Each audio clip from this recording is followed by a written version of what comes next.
This is Fortress on a Hill with Henry, Danny, Kagan, Jovanni, Shiloh, Anisha, and Mike. Welcome to Fortress on a Hill, a podcast about U.S. foreign policy, anti-imperialism, skepticism, and the American way of war. I'm Jovanni, your host. Thank you for being with us today. On Monday, November 17, 2025, the UN Security Council cast a vote on a Trump peace plan for Gaza. Security Council members voted in favor and abstained, Russia and China. The United Nations Security Council Resolution 2803 sets out a new U.S.-led plan for governance, security, and reconstruction in Gaza. This resolution establishes an international transitional authority called the Board of Peace, chaired by Donald Trump, tasked with overseeing Gaza's administration through a technocratic, non-political body. Alongside this, it authorizes a multinational international stabilization force to demilitarize Gaza comprehensively, operating closely with Israel and Egypt. The resolution mandates disarmament of Palestinian armed groups, imposing a security perimeter controlled by Israeli forces until the ISAF certifies stability and shift humanitarian coordination away from the United Nations to the new foreign body. This resolution carries old-school colonial vibes, reminiscent of the British mandate of Palestine after World War I. It imposes an international trusteeship that detaches Gaza from Palestinian self-determination, echoing a historic pattern of external control over the region. Despite strong support from many Arab states, Russia and China abstained, while Palestinian factions condemned the move as an imposed foreign trusteeship, undermining Gaza's autonomy. This sets a critical and controversial stage for Gaza's future security and governance.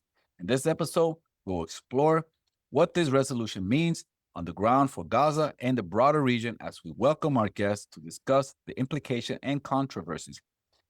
Now let's welcome our returning guest, Matthew Ho. Matthew Ho is an associate director of the Eisenhower Media Network and a former U.S. Marine Corps officer with nearly 12 years of military service. He resigned from his State Department position in Afghanistan in 2009 against the war's escalation. Ho served in Iraq as part of the State Department reconstruction team and a Marine Corps company commander. He has worked on war policy at the Pentagon and the State Department from 2002 to 2008. His writings can be found in various publications, including The Guardian and USA Today. Ho received several awards for his advocacy, including the Prize for Telling in 2010. He is also involved with multiple organizations advocating for peace and veterans issues. Welcome back to the show. How are you doing today? I'm well, Jovanni. Thanks for having me back on. I'm sorry everyone had to sit through that bio. I should have given you something shorter. Yeah, man. That morning, I went to bed hoping something was going to happen because we did an episode before about this whole 20-point plan that Trump was proposing. The whole thing wasn't even a peace plan at all. And that morning, waking up to the news that Trump's so-called peace plan for Gaza has sailed through the Security Council left me distraught and disbelief, right? I was just so upset. I just messed me up the whole day, right? I got to bed hoping Russia would at least veto it because they had introduced their own plan before because they had reservations, including China and I believe France as well. They had reservations of what the Trump peace plan had. Pretty much they have nothing tangible for the Palestinians. Everything was, the onus of to do anything was put on the Palestinians, but nothing was put on the Israelis to do anything different. So there was really no peace plan at all, right? Instead, both Russia and China just abstained, paving the way for what Council surrender plan. I mean, that's where it is. It's a surrender plan passed, with overwhelming support in the UN Security Council. Just a reminder that there are 15 Security Council members in the UN. 5 of them are permanent members. The other 10 are rotating members. Those 5 members are the United States, the UK, France, Russia, and China. They have veto power. They're the only one who have veto power in the UN.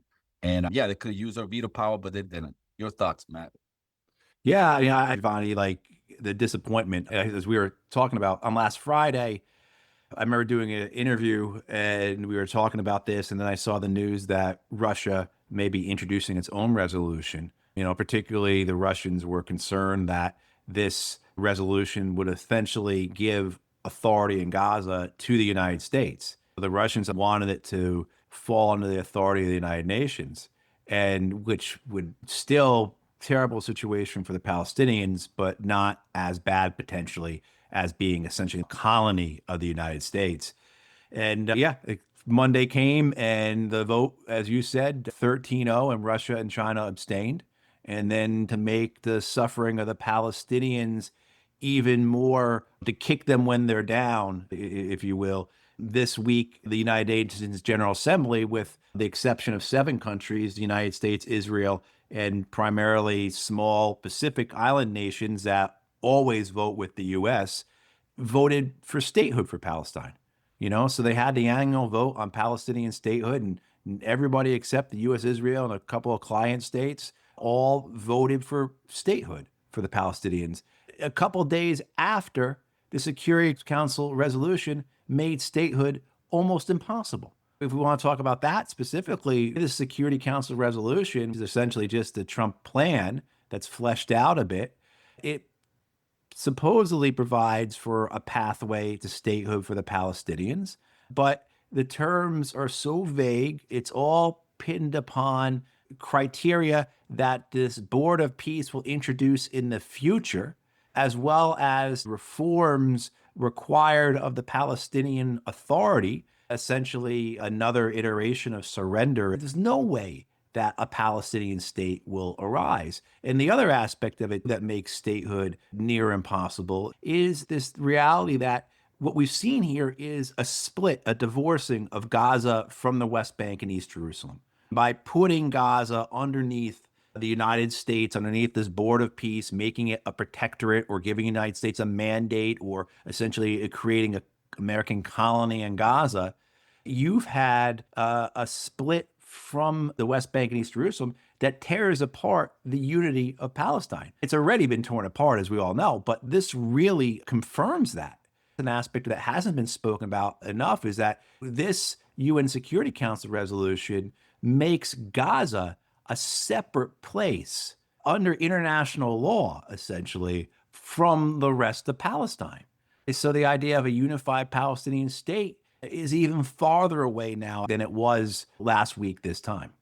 Another thing is that Gaza is about the size of Las Vegas, right? And before this genocide started, it had about 2.3 million people in it. It was very populated, very condensed population. And what I understand is that the northern part of Gaza pretty much has been cleared out, and the population has been pushed down to the south, close to the border with Egypt. But even with this resolution, they're not allowed to go back. So before it was densely populated, it's going to be even more densely populated, the area that they're going to occupy, because they're not giving them anything. What happened is that during the genocide, the Israelis pushed the Palestinians south below what was called the Netzarim corridor. Right before this peace plan, the Israelis were cleansing Gaza City. The Israeli plan was to divide Gaza north and south. This plan has divided Gaza east and west, with the Israelis occupying the eastern part, which is about 55% of Gaza, and it includes the best arable agricultural lands. It includes significant water resources. This is the territory that the Israeli settlers have wanted in terms of coming in with their trailers and setting up their farms. This is what they've been looking at. That's 55% of the Gaza Strip. More than 2 million Palestinians are now within this smaller 45% of Gaza. So essentially what the Israelis have done, and they've managed to do, is to clear out 55% of Gaza, get the best agricultural land, and push the 2 million remaining Palestinians into a smaller cage or a concentration camp than before. So you see a success here for the Israelis. This is all backed by the Americans, and it falls on the American plan. The Americans have already said that they will start reconstruction in the Israeli-controlled zone. There are almost no Palestinians in the Israeli-controlled zone, and the Israelis are continuing their destruction of everything in that zone. In the span of 4 weeks, the Israelis destroyed 1,500 buildings in Gaza. They haven't stopped killing. They haven't stopped killing. What's funny is that what Israel has not been able to do militarily, because they have not been able to defeat neither the Palestinian factions, right? They haven't been able to defeat militarily the Hamas organization, the Hezbollah organization in Lebanon, right? And both of those cases, if you want to actually add Yemen, they haven't been able to defeat the Yemenis, they haven't been able to defeat the militias in Iraq, they haven't been able to defeat the Iranians. They started a war against the Iranian 12-year war, and they had to get bailout by the United States. In all this situation, the United States had to bail them out. What they couldn't get on the battlefield, they have to get through diplomatic deals, right, or imposition from the United States. They couldn't do it on their own. I mean, I will give the military. Yeah, and it was always an impossibility. The idea that you're militarily going to defeat a resistance, it's not possible. As long as you occupy a people, there will be resistance. The Palestinian resistance has not been defeated. It's been degraded. They've taken some very serious losses. Their ability to operate right now is limited compared to what it was, but they've not been defeated. And it's just a matter of time until they rebuild themselves. The Israelis have increased their dominance. So their actions against Lebanon, Syria, Iran, they have put themselves in a position right now where they are the dominant force in the region. They were able to effectively neutralize Hezbollah. They did not defeat Hezbollah, but they were able to neutralize them. Essentially, the doctrine of deaths of civilians for the sake of deaths of civilians, the mass bombings in Lebanon has an effect. And the same occurs in other countries. So you see in Iraq, even the Iraqi militias backing off and not fighting with the Israelis, not attacking Israel. In Iran as well. I mean, I think they both deterred each other to a degree here. The Yemenis are the only ones who have continued fighting the Israelis. He's, of course, honoring the ceasefire deal and not attacking shipping or attacking Israel directly. If you look at the larger region, my estimation is Israel has done well in terms of reducing its enemies, not defeating them, but substantially degrading them to give themselves more breathing room. Now, this all, of course, I think is folly, right? Because they're overextending themselves, the Israelis. At some point, I think that overextension could be very dangerous for them. But in terms of getting what they want, you look at the situation in Gaza, you look at the way they've been able to shape the region in terms of southern Lebanon, southern Syria. They got Assad out of power. They're aligned now with the boss, Damascus. It certainly is a position where they have the upper hand in Syria, the Israelis, and they have the ability to come to some agreement with Sharar and the al-Qaeda government there in a way that they never could with the predecessor. And this all leads to their goal of annexing the West Bank. But my point is that they haven't been able to do it on their own. Like when the Palestinians fight the Israelis, they don't fight the Israelis. They fight the Israeli and the Americans and the British and French and the Germans. And when Hezbollah fights the Israelis, they don't just fight the Israelis. They fight the Americans, the British, the Germans, the French. Yep. So they don't do it on their own. They can't do it on their own. So they rely on the West to do their expansion. Essentially, what Israel is not, you probably heard this before, it's not a country, it's a FOB. It's a forward operating base for the West, masquerading as a state. Because other operations, they can't do operations. Remember when it was a Castellet or whatnot, and under Obama, I think.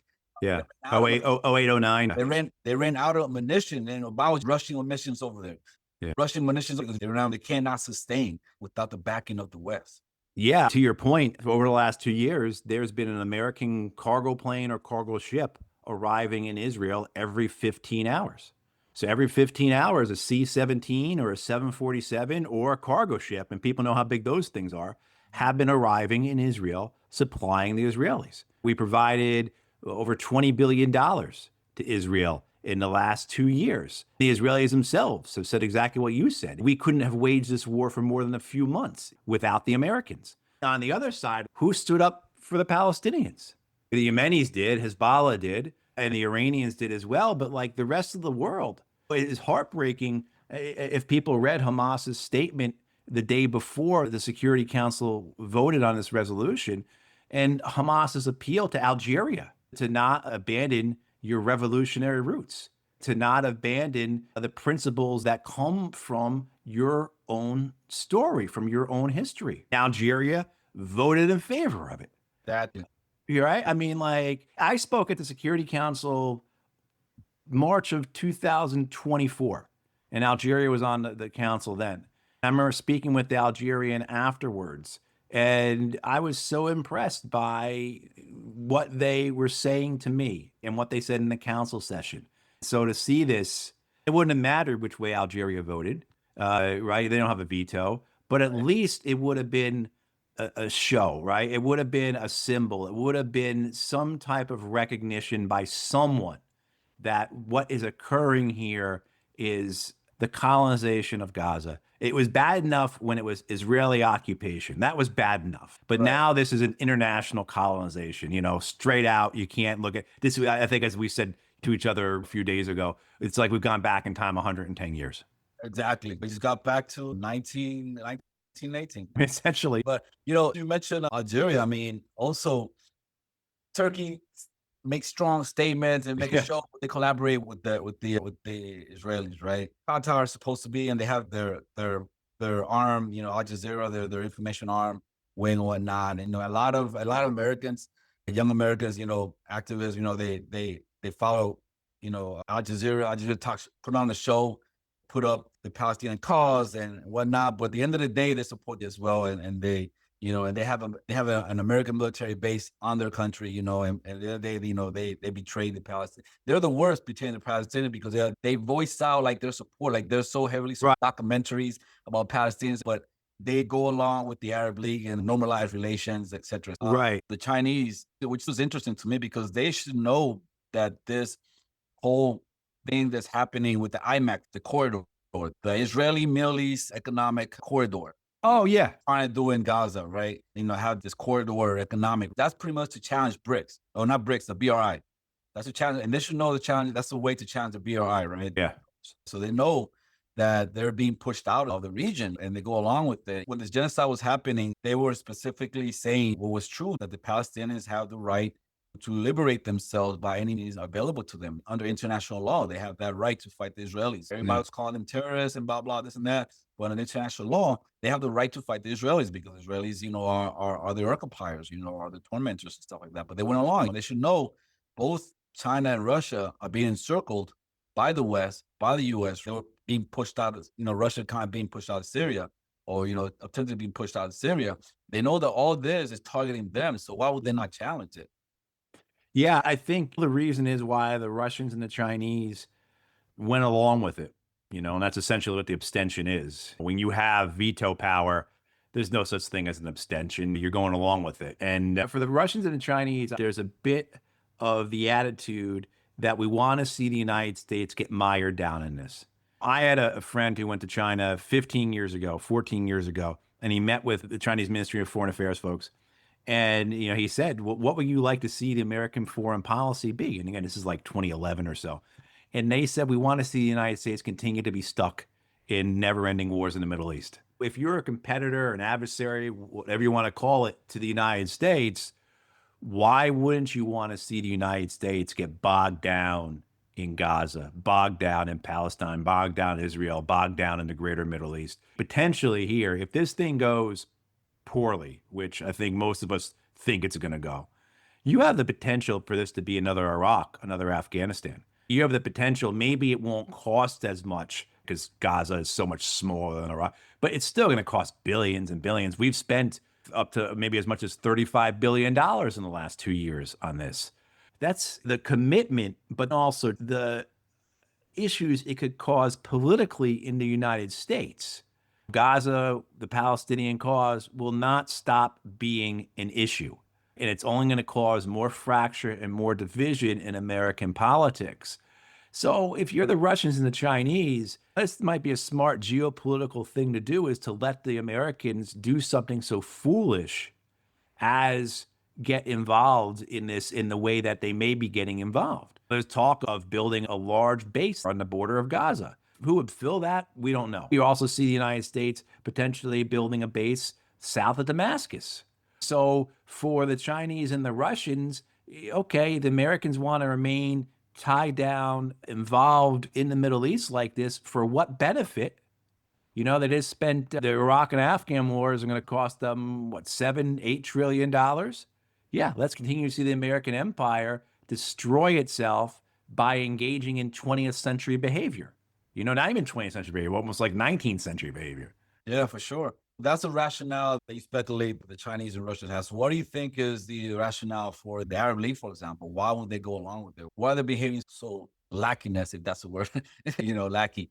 Why? Well, in the last 50 years, since the 73 war, the peace accords between Egypt and Israel, the way Jordan has transformed its relationship with Israel, the Arab states have found it easier to go along with the Americans. There's greater benefit in being a friend or an ally of the United States than there is to being antagonist. As much as it chafes them to not stand up for the Palestinians, to have to kind of keep quiet about Israel, not do anything meaningful, it's better for them in the long run than it is to antagonize the Americans. And we have to look at who's running these countries, right? Who's in charge of these countries. These are countries that are run by corrupt despots. Why would we expect Abdullah to do anything differently than what they've done? You brought up Turkey before. Erdogan loves to speak about these types of things. Does anyone really expect Erdogan's going to extend himself and jeopardize anything for the sake of the Palestinians?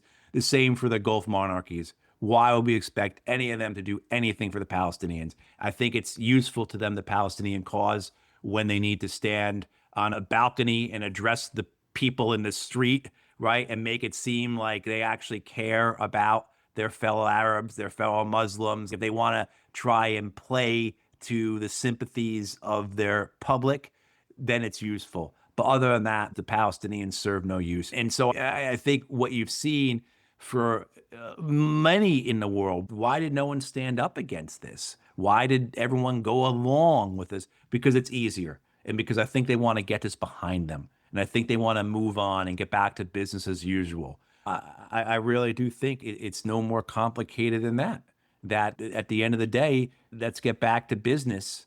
And the Palestinians are abandoned. The Palestinians are all left behind, The Arab states that did support materially, their leadership is not there anymore. Libya, Sudan, Iraq, Syria, for example. These Arab countries gave material support to the Palestinian cause, and they were viciously attacked and destroyed. Any Arab leader that promoted any type of pan-Arab nationalism, if you will, they were destroyed, as you said. I mean, this is key goal of American foreign policy in the region was to remove anybody who could threaten American hegemony. And that in the Middle East is carried out through Israel. Richard Nixon described Israel as America's sheriff in the Middle East, right? Which is the point you were making earlier when you described Israel as a fob. These Arab states and the Palestinians, once again, are abandoned. Even the lip service that came from the rest of the world, all these nations that said they were going to do something, no one really ever did anything. You look at the Irish, and I was in Ireland a year ago, and the Irish were so upset about this because their leaders would make statements, and the Israeli embassy got upset, and Israel pulled its embassy out of Ireland. But at the end of the day, in the EU, you know who the biggest trading partner with Israel is? It's Ireland. You mean like same thing? South Africa goes to brings the International Court of Justice, brings the genocide case forward. God bless them for doing that. But Israel gets about 20 or 25% of its power from coal plants.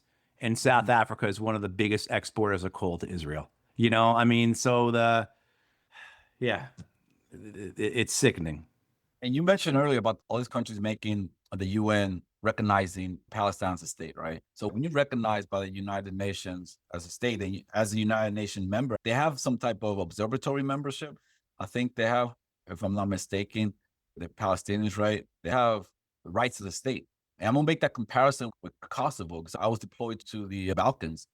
And when the Yugoslav state imploded, pretty much in that area, Serbia was attacked and, they had a civil war and everything. Serbia had no say whatsoever of the recognition of those countries by the West. So to this day, Serbia has not recognized Kosovo as a state. Right. Kosovo was a province of Serbia. NATO did. To this day, Serbia does not recognize. They were just told what to do.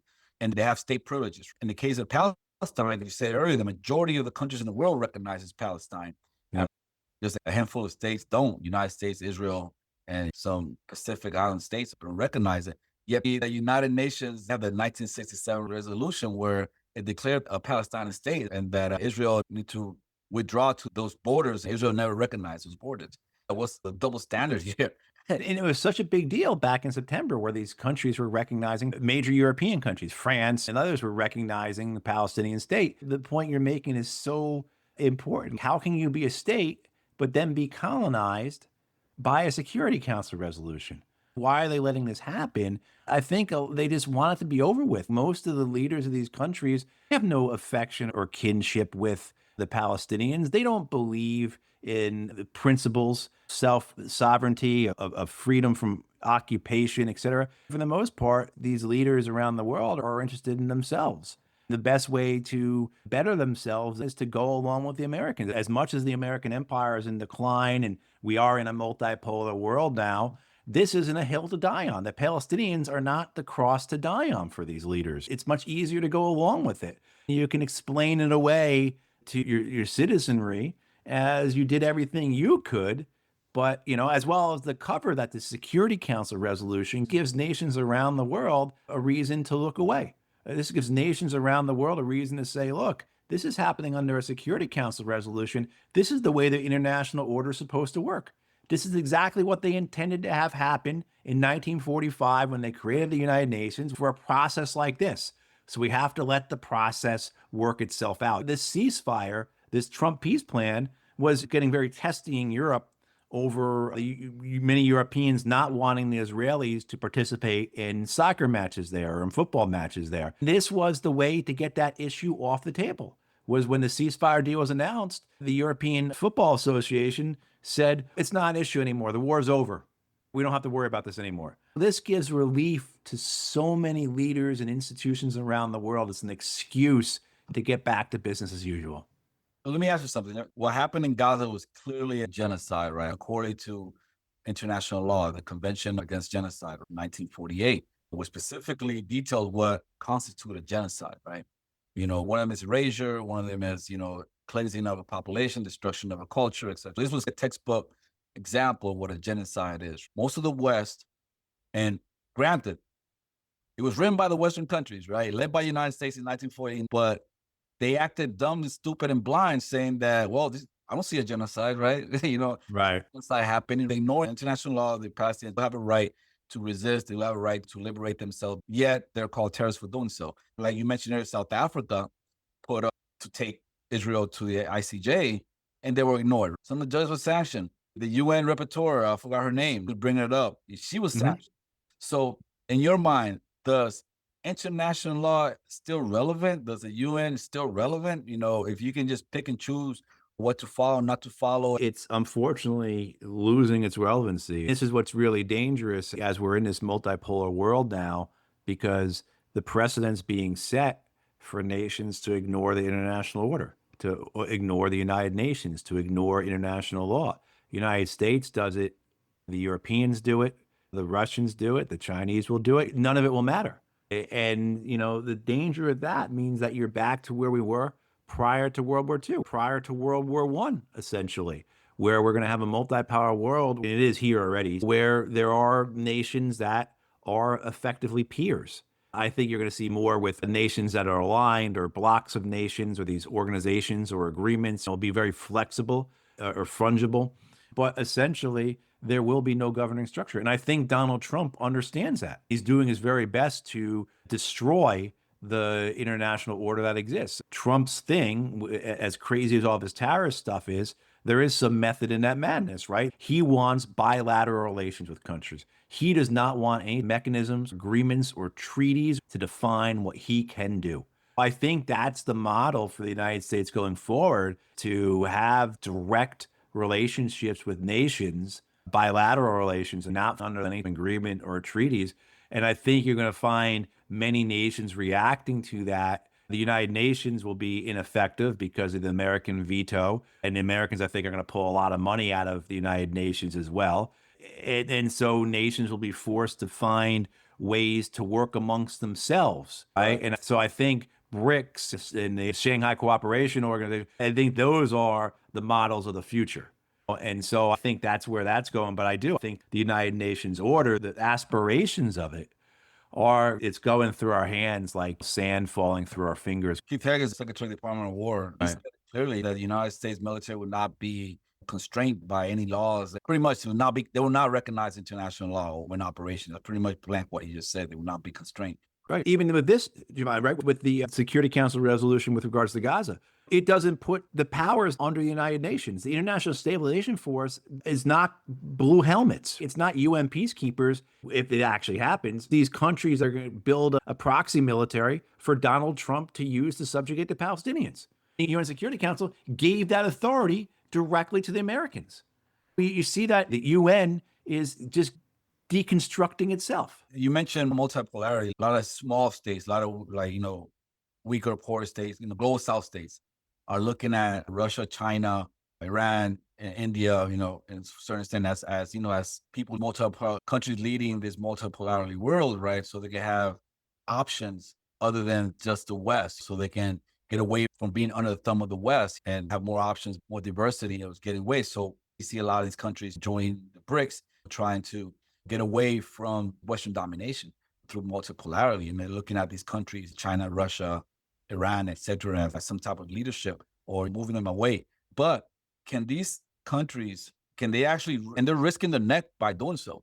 Right. They're risking violence by trying to get away from the dollar, trying to get away from the Western orbit. If these countries, with the exception of Iran, don't stick out for them when they're in trouble, can this process actually work? And these countries will say, well, I'm not going to risk it. They're not going to stick up for me. Somebody's going to go back to what we had, go back to IMF and the, and et cetera. Yeah. I mean, this is what the United Nations was created to try and avoid, a world where there is no order. We'll go back 3,000 years to Thucydides, right? And the strong do as they want and the weak suffer as they must. And that's been the history of nations for thousands of years. This attempt following the Second World War to create a structure or a system that got away from that was short-lived. It was very short-lived. What you're describing were these smaller, weaker nations.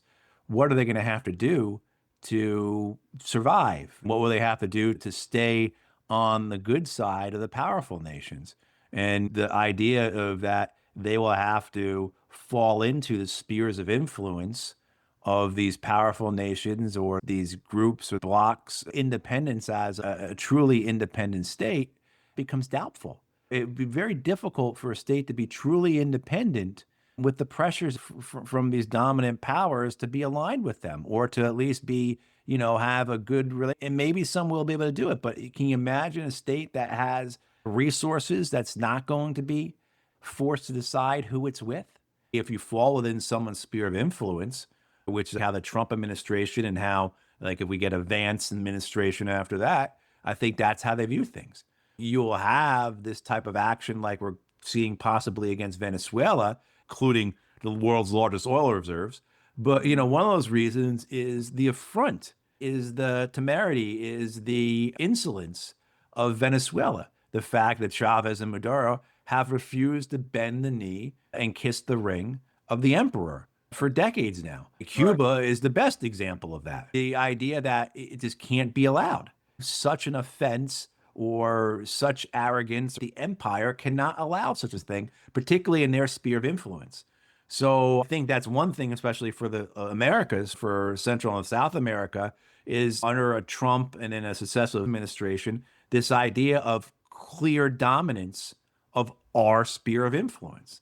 This idea that Venezuela would be the only country affected by this policy, by this Trump policy, is insane. Venezuela is the first one. And they've said it themselves. And Machado, the Nobel Peace Prize winner down there, who is the heir apparent to Maduro, she said it. After they liberate us here in Venezuela, the Americans are going to liberate Nicaragua, and then they're going to liberate Cuba. You could just see this whole idea become reality. And anyone who's witnessed American warfare or understands American warfare in the last decades, where have we invaded? What have we occupied, right? That hasn't spread. Look at Vietnam, Laos and Cambodia, Afghanistan and Pakistan, Iraq and Syria and the greater Middle East region. The idea that Venezuela would be confined to Venezuela, that's not their plan. And the reality of war tells us there's no way to confine it anyway. Exactly. Another reason for the war, for the example of Venezuela, is to push out China. Yeah, absolutely. Out of the region. Right, totally. I think this is a good place to wrap up today, Matt. Thank you so much for coming to talk to me. I know you saw this, and thank you for coming in and talking to me about this, and breaking down these different, although they're in different regions, but all interconnected with each other. And, it's part of an imperial system that is in last row and just trying to impose himself violently to maintain his premises. It's a primacy. Yeah, it was, and before we go, I think there's a method to the madness in what Trump's doing, and it wasn't articulated well in his first administration. And I think you're seeing it being articulated well now. This idea of we are in a multipolar world and no longer the sole superpower. We are no longer the hegemon. And, whereas his predecessors would have kept the idea that the American empire is the only empire in the world, Trump seems to understand that's not possible and that the United States is overextended. We are in a multipolar world where we will be faced with competitors, adversaries that are our peers. And so I think the Trump vision is to consolidate the American empire, to realign it, to do things like control what is, quote, ours, right? So our sphere of influence, we have to control the Americas, right? We can't have that Chinese presence you were just saying, that we have to be able not just to compete in a multipolar world, but to dominate in a multipolar world.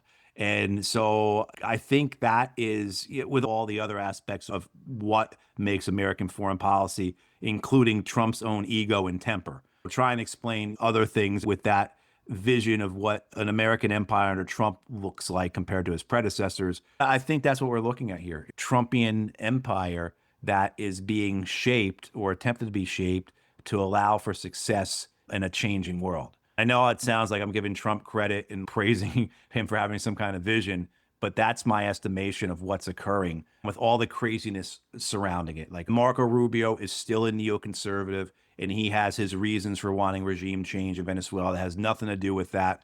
All that said, right? Hegseth is still, his belief is in having white Christian patriarchal crusader army, because he has this crusader fetish. All that stuff still exists, but I think there is this desire to recreate or reshape the American empire for the 21st century. And we're seeing it through things such as disengaging with Europe or focusing on Central and Southern America, things like that. Yeah, man, this is the saga, man. So let's see what it all leads us. Different from the First World War and Second World War. This time around, we have nukes. Yeah, I know. That's what getting back to this idea, the loss of the United Nations system. What if we barely got through it with the United Nations? But what chance do we have without it? Like that. Yeah. Matt, where can people find your work, man? I'm on X or Twitter at Matthew P. Ho, P as in Patrick. And then on Substack, it's MatthewHo.substack or something like that. And then with the Eisenhower Media Network. Awesome. Thank you. Appreciate you coming on. And all right, everybody, thank you all for joining us, and like us, subscribe to our channel on YouTube, Telegram. Look for us anywhere where you listen to podcasts. Please share with your friends to help us grow. Stay tuned for our next episode. Take care. Money is tight these days for everyone. Penny pinching to make it through the month often doesn't give people the funds to contribute to a creator they support. So we consider it the highest honor that folks help us fund the podcast in any dollar amount they're able. Patreons is the main place to do that. In addition, any support we receive makes sure we can continue to provide our main episodes free for everyone. And for supporters who can donate $10 a month or more, they will be listed right here as an honorary producer, like these fine folks. Fahim's Everyone Dream, Eric Phillips, Paul Appel, Julie Dupree, Thomas Benson, Janet Hansen, Ren Jacob, and Helgeberg. However, if Patreon isn't your style, you can contribute directly through PayPal at paypal.me/Fortress on a Hill. Or please check out our store on Spreadshirt for some great Fortress merch. We're on Twitter and Facebook.com/Fortress on a Hill. You can find our full collection of episodes at www.fortressonahill.com. Skepticism is one's best armor. Never forget it. We'll see you next time.